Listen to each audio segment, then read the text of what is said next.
Terrific. Marcus, Donald, hey, congratulations for the third season of The Wheel of Time. Thank you very much, so man. Thank you. It is so exciting to have you back, and my co-host and I is enjoying all of this. So, Marcus, let me throw the first question to you. You'll be working with Isabella quite a bit this season. Tell us about the development of the chemistry and the budding relationship for this season. Can you tease us about that? Yeah, no, so Fayo's obviously quite a highly anticipated character that I'm sure a lot of the book fans have been waiting for. She's very integral to the story, and in particular, Perrin's journey. They sort of become this sort of partnership in meeting one another.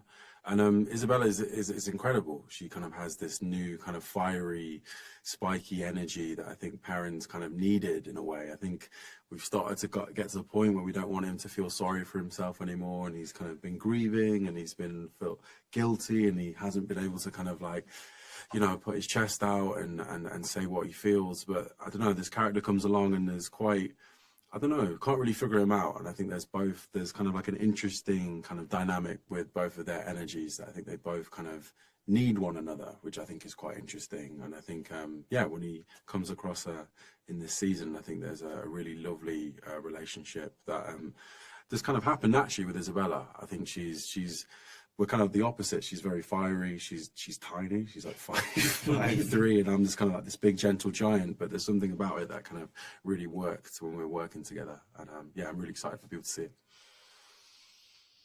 Well, it's excellent, Donald. I'm always fascinated with your character. For the past couple of seasons, and it seems like lots of bad things follow your character around. But do you feel that Matt's luck has changed? Yeah, I do. I think you actually raise a good question as to the Wheel of Time and its ideas. Is did his luck change, or do you make your own luck and stuff? And what is written in the pattern, and what choices can you make to affect it? But given what happens to him at the end of season 2, and that he has this moment of maybe being summoned to a kind of a higher call, and rising to that occasion, and for someone who maybe doesn't expect a lot from themselves to have to